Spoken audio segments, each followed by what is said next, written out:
Happy Friday, family. This is Neil Adler with another episode of Syracuse Central on the Fan Arch Network. It is super early on Friday morning. I'm coming to you from Nashville, Tennessee. Son is still sleeping. We'll be taking him to school soon. This is Syracuse Central. We talk about Syracuse sports here and anything else you want to chat about. Please subscribe if you haven't already. Drop me comments always about what you like and you don't like. We're on Apple and Spotify. You can follow us there, like us there, review us there. I hope everyone's had a great week. I had a nice week, and now I'm with my kid, and super excited about that. It's my last time with him before school ends down here for him. This year has flown by quickly. It's really it's crazy. Super proud of my boy. But he's sleeping, so I'm gonna bring some Syracuse stuff to you, and then I'm gonna go wake him up. Should be awesome. I hope everyone has a great weekend, by the way. Syracuse men's lacrosse. When do they play? I should know this already. Where are they? It'd be nice if my computer worked here. Doesn't want to work. Is it going to work? Here we go.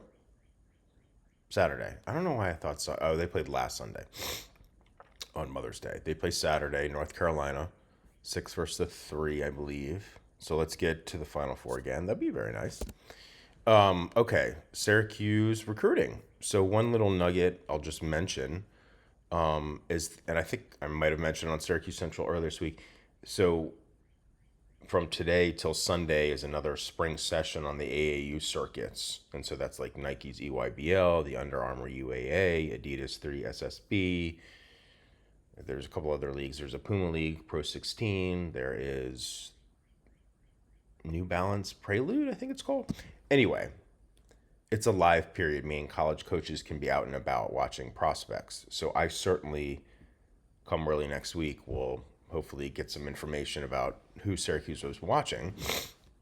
Excuse me, a little nasally. One guy that it wouldn't surprise me if they're watching is Nasir Anderson, who is a 5-star point guard in the 2027 class. He was offered by Syracuse in late April. I believe we talked about him when he first got that offer. And I saw online that he is going to play next week in the for the Adidas 3 SSB next generation team at the Next Gen EuroLeague finals from the 21st to the 24th of May in Athens, Greece. And this is a pretty cool event, and there's a lot of European teams on it. 8 teams. It looks like there's a team from Athens, team from Madrid, Belgrade, Paris, Barcelona. I don't know what, there's one other one here. I'm going to Google them. Zalgiris Kaunas. Lithuanian. So he's going to be playing some big time people. Oh, and by the way, the Next Gen, these finals that happen every year for a while, have been happening for years. According to the press release I saw, guys like Luka Doncic, Victor Wembanyama, and Nikola Jokic, among others, have gone through and played in this event. So it's pretty cool, and Sears playing in it. Like I said, he was offered late last month by Syracuse, the new staff. He is playing for the Atlanta Celtics in the 3SSB league. So we'll see, assuming he's playing this weekend, we'll see if Syracuse coaches are in for him at the spring session, but I'll certainly be tracking where he or how he plays next week at this Next Gen Euro League Finals situational. I've heard of it. It's pretty prestigious.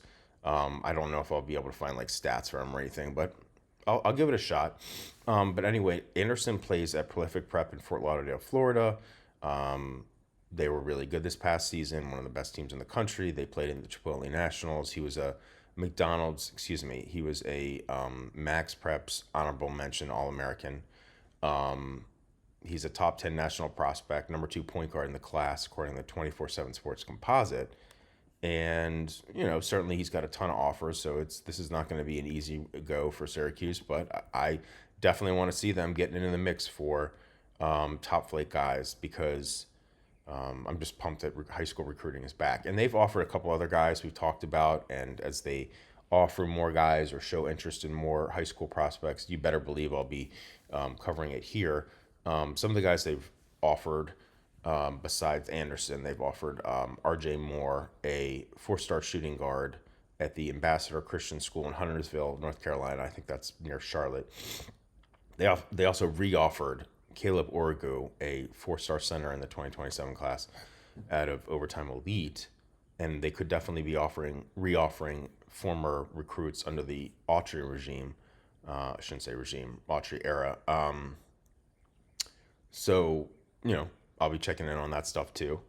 But congrats to Nasir. I think that's cool stuff. And he's obviously legit. All right, so 24/7 Sports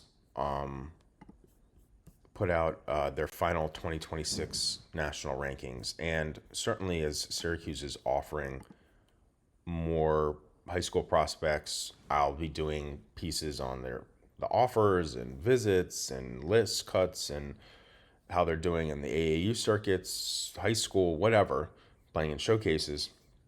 But certainly, check in on rankings and stuff and updates like that. So since 24/7 Sports put out their final rankings, I figured I'll check in and see how Syracuse guys are faring. So the 3 prep prospects, and this is prep recruits, so it's not transfers. So Edgermain Civi I'm still not seeing him ranked by 24/7 Sports, but that's okay because he's highly ranked elsewhere, as we've talked about, so all good. Mark Moreno Mamutovic, the Slovenian wing, he is 4 stars in 24/7 Sports final rankings, but I didn't see him in any specifics in terms of national rankings and stuff. Ryan Mesh is the only one out of the 3 that I'm seeing there. He checks in as 4 stars, number 147 overall, so just inside the top 150. Number 14 at point guard, number 4 in Massachusetts. He's from the Cushing Academy. He's a Central New York native. Me personally, and again, I'm not an analyst, I'm not a scout, and maybe I'm a little biased too, but I think he should be ranked higher. It doesn't matter at this point, whatever. He's coming to Syracuse now, so it doesn't matter what his rankings are per se. I'm just passing it along for people that are interested in that stuff. But I don't know. I've been saying this for a while. I first wrote about Ryan some point early in 2025 when the former Syracuse basketball staff was showing interest in him. They were at some of his games, if I'm not mistaken. They're also in for Theo Edema, who plays at Cushing. I've talked to analysts and scouts about Ryan. They say he's underrated. I'm not saying he should be a top 50 prospect, but I feel he won some big time awards this past season. Cushing was awesome. And they play in some big time prep leagues, so it's not like analysts and scouts don't see him. But what can I tell you? He's still top 150, okay, but top 15 point guard in the class, sure, I'll take it. And so just running down this list, it was I was getting a little reminiscent of writing about some of these guys when the former Syracuse staff was in for him or showing interest or offering them, obviously. So I'm not going to spend a lot of time on this, but I think just the point that Syracuse's old staff obviously was kind of a lame duck staff towards the end of the season, so they weren't getting a guy like Duron Rippey or Jordan Smith Jr. because the staff, didn't look like they'd be around, and it's just those players aren't going to commit to that kind of situation. But Smith ended up number 2 overall. Rippey was number 11. Dylan Mingo, he fell 6 spots. Number 14, still 5 stars. Abdou Toure, these are all former recruits. 15 former Syracuse recruits. Miles Sadler is number 20. Let's keep going. Caden Samuels from the DMV, number 26. Dakari Spear, who took an official visit, number 29. Maximo Adams, number 30. Just going through here. Man, I used to write Quinn Costello held an offer. Syracuse is never really heavy for him, but he's number 45.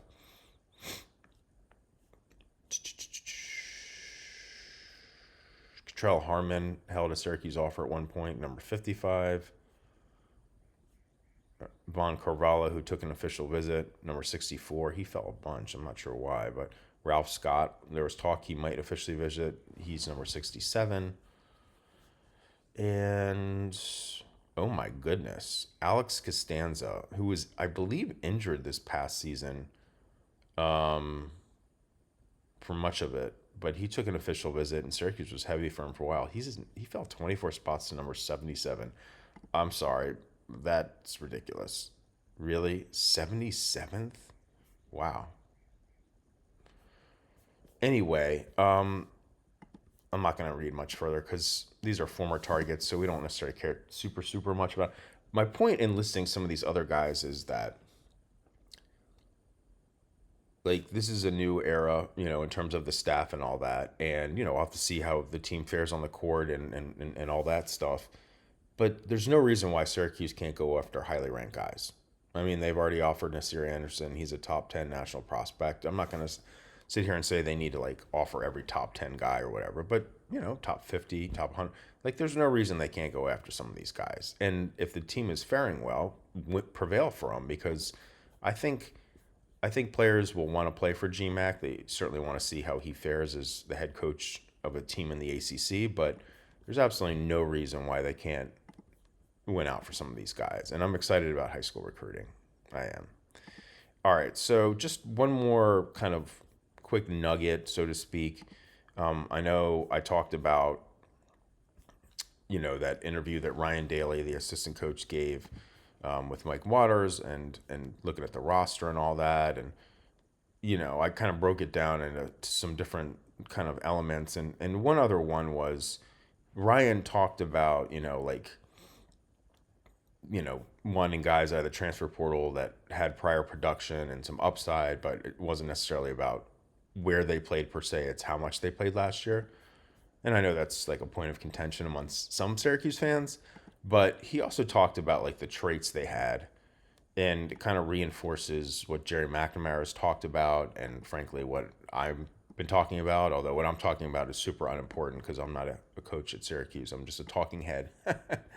But anyway, one quote is from Ryan was, they were focused on kids who play hard, practice hard, compete, and then also have a little bit of proven production with some interesting upside swings.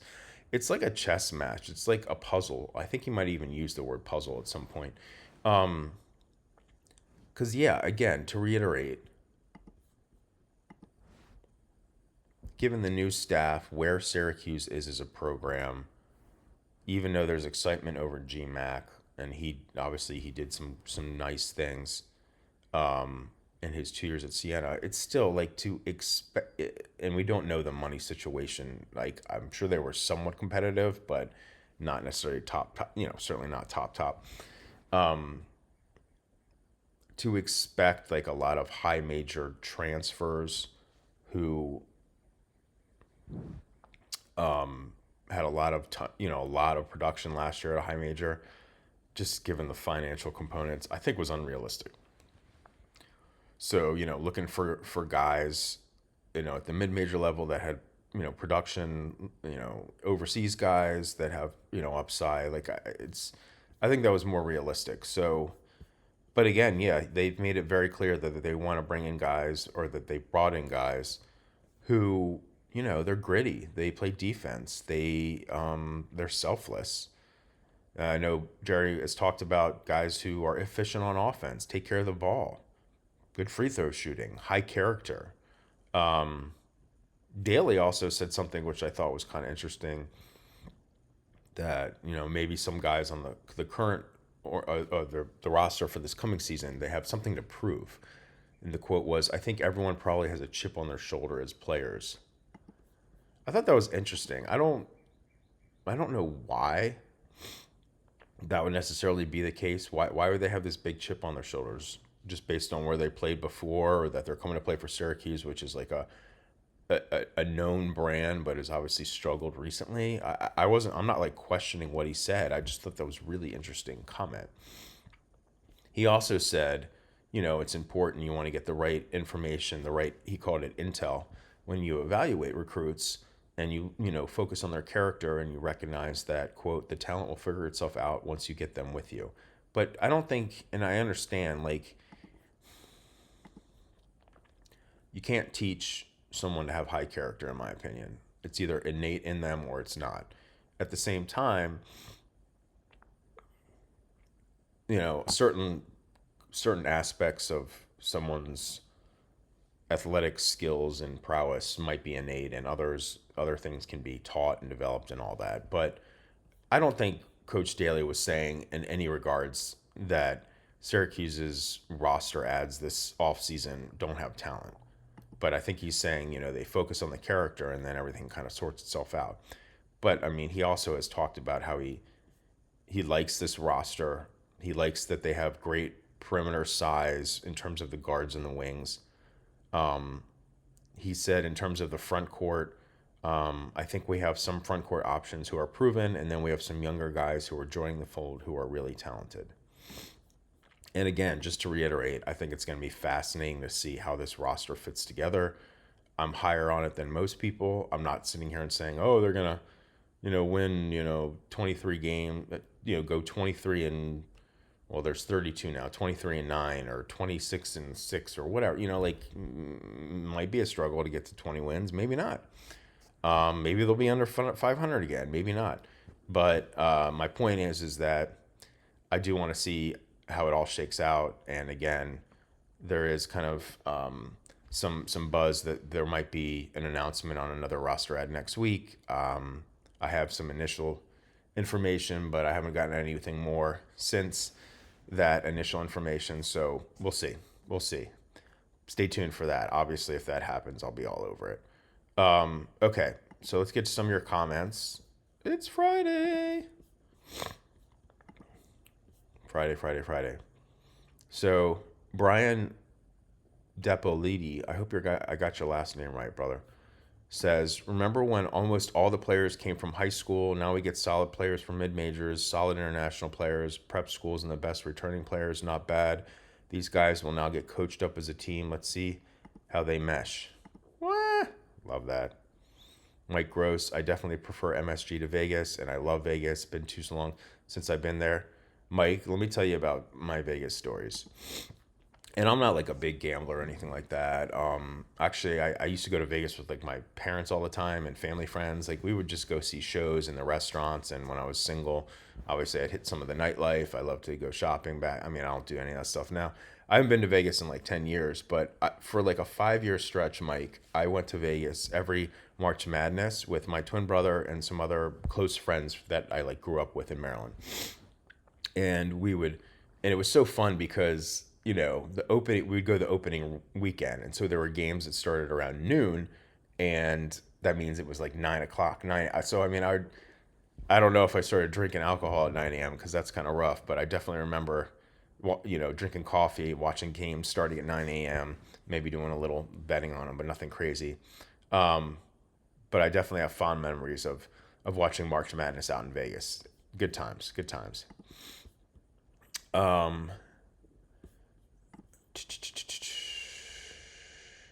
Kenny D has a lot of good points here. He says in that interview, Daly seemed to be making the further point that they know these guys, all these kids knew what they signed up for with Jerry. Jerry and staff needed to know that these are the kids who can grind and avoid off-court distractions. That's well said. And then he talks about some other things. You Can't Fix Stupid says, hey, Neil, we need something scary. I think he's making a comment off, I guess, maybe the thumbnail from yesterday's show. But he said, You Can't Fix Stupid says, after the past few years, it will be welcome. Get the players out there and let's have some fun. And then Terry9902 writes, bottom half of the ACC hasn't been fun in recent years. I agree with both of you. Yeah, it's just like, and I don't want to like harp on this too much, but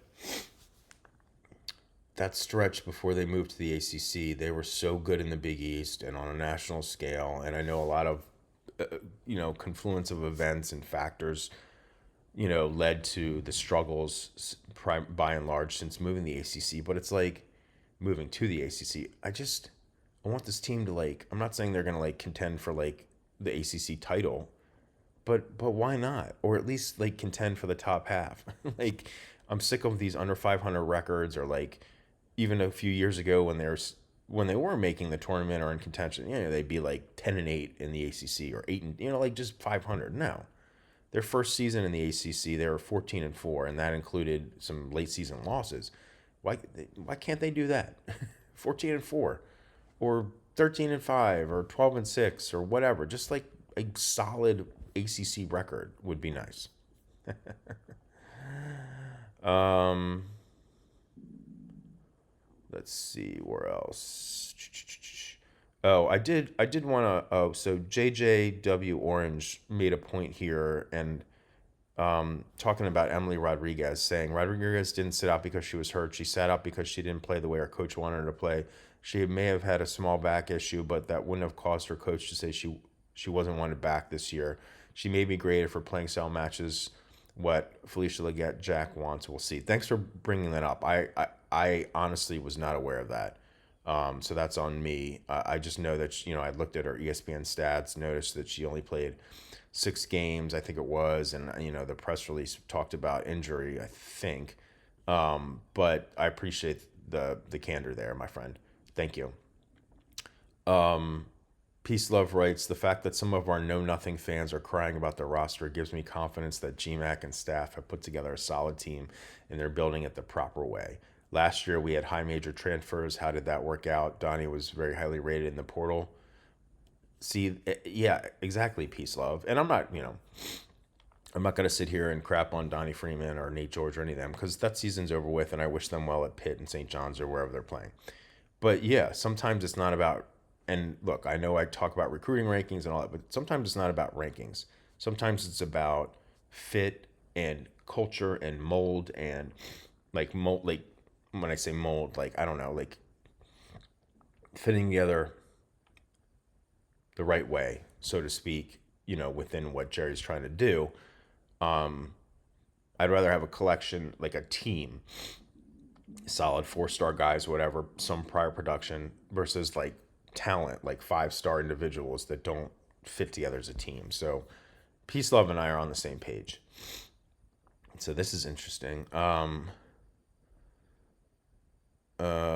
My Mac writes, I'm hearing whispers that Judah Mintz might come out of the D League to go back to college. Have you heard anything about this, or is it just craziness? Peace Love writes, Judah isn't playing in the G League anymore. As of August 2025, he had signed with a team in the Turkey League. My Mac response, probably just craziness. Thank you, Peace Love. Sometimes it's hard to ignore their whispers, and I thought that if anyone would have heard something, it might be Neil, who the wants to live in Turkey.